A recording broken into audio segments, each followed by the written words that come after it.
Ndio majina ya kama Abaluya Football Club. Wao wakawa wajanja, hawakutaka kuipoteza wakajifanya ni AFC. Wakiulizwa AFC ni nini, wasema ni All Football Confederation. ile Abaluya Football Club ile wakaibadilisha, wakaacha vile vile. Lakini Gor Mahia nafikiri wakati Gulf of Rangers kitu kama hivyo. Gor Mahia ilibaki Gor Mahia. Maana yake jina la kienyeji ilikuwa Luo Union. Unajua kuna time walikuwa na conflict baina yao. Alafu wakajoin. Ikawa ni Luo Union. Luo Union ndio ikawa Gor Mahia. Sasa sisi Hudson Bay tukawa twapanga kugeuza jina, lakini at the same time tuka appeal kwamba jina letu si la kigeni, ni jina la mahali. Kama hapa kusema tuita Lake Victoria Football Club, na ile ni Hudson Bay. Lakini tukapanga tuiteje timu, wengi wakataka iitwe Kisangani, sijui kwa nini. Mji wa Kongo kule DRC. Kisangani. Sasa hapo kuna kisa, nakumbuka kuna mzee wetu mmoja, shabiki wetu aitwa Salim Awad. Hakutaka kabisa tuite Kisangani. Alikuwa ataka tuite aidha Mtondoo. Ninakwambia Mtondoo haufi maji. Au tuite Mango, ile jiwe lile.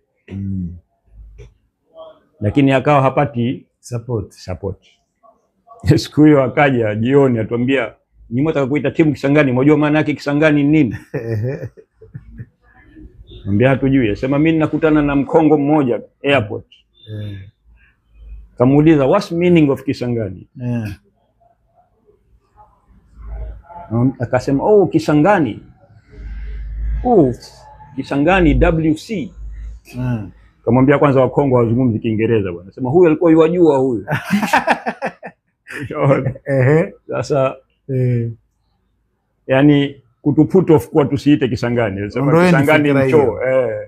Mpaka leo watu ambao walikuwa kwa wakati huo watu waambiana mimi nenda Kisangani kwa sababu Choni. Lakini jina likabaki Hudson Bay. Sasa mimi nilipoondoka 1968 kwenda Strathmore, Nairobi. Manake mimi sio kujisifu, lakini nilikuwa kwa ile timu ni kama nimeishika. Kwa sababu wale wazee walikuwa wengi wakinisikiza. Nikawa kidogo ya suasua. Iliendelea kwa muda, nikija holiday nacheza, lakini ikawa haina moral support sana. Ndio wakati wa Ali Mbarak. Nafikiri alikuwa amerudi kutoka Russia. Alikuwa kwa Russia. Ali Mbarak akaiokoa ile timu, akaichukua na ndio wakati ikaanza kugeuka kuitwa Black Panther. Lakini chanzo cha Black Panther ni Hudson Bay. Kisha nikasikia baadaye kuna na nyingine kiitwa Bahia. Hiyo ilikuwa kwa wakati Hudson Bay iko. Hiyo Bahia. Bahia Blanca ilikuwa mwa Tanganyika hiyo. Manake Magogo mwenyewe pia asema aliwahi kucheza Bahia Blanca. Magogo alicheza. Ndio. Sasa baada ya kwenda Nairobi, nikirudi Nairobi ni kwamba baada ya kumaliza form 6 ile nikaenda university ya Nairobi, lakini sikumaliza. Hicho mkisa kingine ambacho cha wakati mwingine. Alafu nikaingia Posta. Wakati huo ni East Africa Post and Telecommunication. Kule nikiingia pia Nairobi nikapata ukapteni wa timu ya Nairobi ya Posta. Ambayo baadaye sisi ndo tuliipa jina tukaita Nairobi Rangers. Pengine huu uchezaji wako ulikuwa position yako sana ni ipi? Mimi nilikuwa kwa attacking midfielder namba 8. Ndio. Attacking midfielder. Naam. Mara nyingi midfielder endapo hakosi kazi yani. Alhamdulillah, ilikuwa sijui kwa nini lakini kwa kuna tambulika haraka. Naam.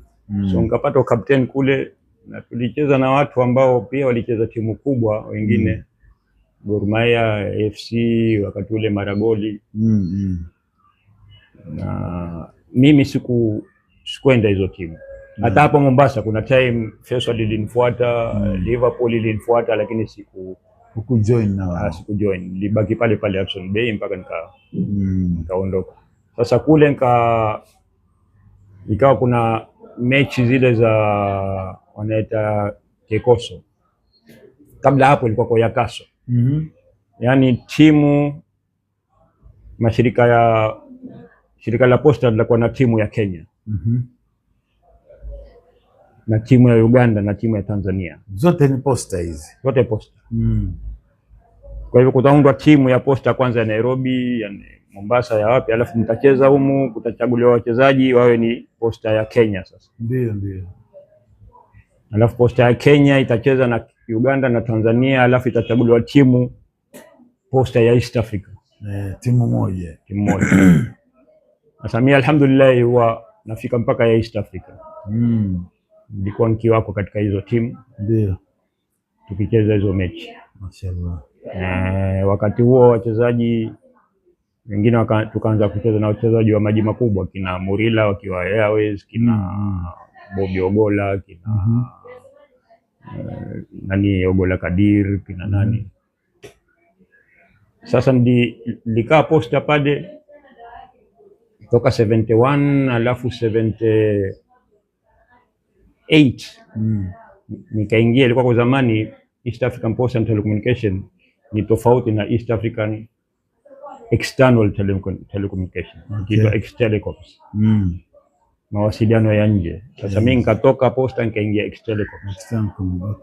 Sasa kule ndio nikapambana na wachezaji wengi wa Gor Mahia walikuwa wafanya kazi kule.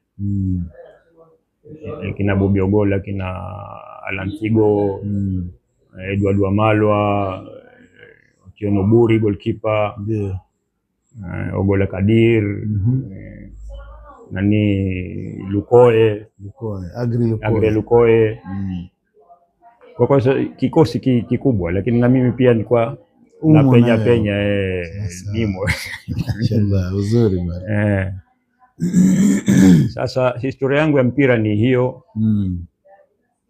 Na inasikitisha kwamba hapa chimbuko la mpira, lakini hali ni mbaya sana. Maana siku hizi kama wageni wa mpira sisi. Kweli. Wenzetu ndio wenyeji, sisi tumkuwa wageni. Naam. Hapa ndipo sababu pia mimi pia nimehisi hivyo kwamba hali imegeuka. Ukisikia sifa na ukiangalia mazingira yalivyo tofauti, ni kwamba hatutambuliki tena katika mpira. Kwa hivyo mimi ikanijia fikra ya haraka sana kwamba tarehe yetu itakuja kupotea pia. Hii historia itakuwa hakuna. Sasa nikawa mimi mwenyewe niko kule Canada, lakini najiuliza nani atakayefanya. Kisha nikajihisi mimi mwenyewe, moyo wangu anaambia fanya wewe kazi hii. Usingojee watu. Ikiwa watatokea well and good, lakini ukingojea watu itazidi kupotea hii. Kamwomba Mwenyezi Mungu, fanya istikhara, nikasema nitaka kuanza hii. Nianze wapi? Mtu wa kwanza nipigia kichwa changu ni sifa nilozisikia kubwa ni Alikaju. Nikajiuliza yuko Alikaju? Kajiuliza mjombangu mimi ni jirani yake. Hussein Abdul Karim alikuwa mwalimu wa skuli. Na yeye ndio mimi ninafaidika sana, kila nikikaa na yeye alikuwa akinihadithia mambo mengi. Basi nikampigia simu mimi. Anambia bwana, mimi namtafuta huyu Alikaju. Anambia Alikaju jirani yangu hapa, tusali pamoja msikitini. Yuko, yuko. Nilifurahi sana. Kapiga simu, mzee akaitwa Alikaju. Shika simu tukamkuana, wewe ndiye Alikaju? Mimi si Alikaju. Mimi ni Ali bin Mzee bin Kaju. Ali Mzee. Nikamwambia nafurahi kukupata. Sasa nikamtia kwenye kidogo kutaka kumuuliza, nikaona jawabu zake kidogo za kwama. Sasa alikuwa amenini hivi mfumo, tulikuwa umri sina haja kumsumbua mzee. Alikuwa kidogo Lakini nilifurahi ile fursa, nilizungumza na yeye hata nikajirekodi sauti yangu na yake ninayo kwenye rekodi. Lakini sasa Adikaju alikuwa mtaani kwetu pale mtaa Hudson Bay pale majengo ya Ropa. Yeye na ndugu yake akiitwa Juma Udero pia anachezea nini, anachezea Mwenge nafikiri. Walikuwa na ndugu yao mdogo aitwa Swale mzee, yeye alicheza kwetu sisi. Walikuwa ndugu watatu na wao pia. Kwa hivyo katika watu waliotupa moyo pia ni Adikaju mwenyewe, kwamba mtaani panatoka mtu na jina kubwa ambaye atambulika. Naam. Basi ndio hivyo, nikaanza kufuatilia wengine. Sasa ndio nikawa sana fulani kufa miezi 2 iliyopita fulani.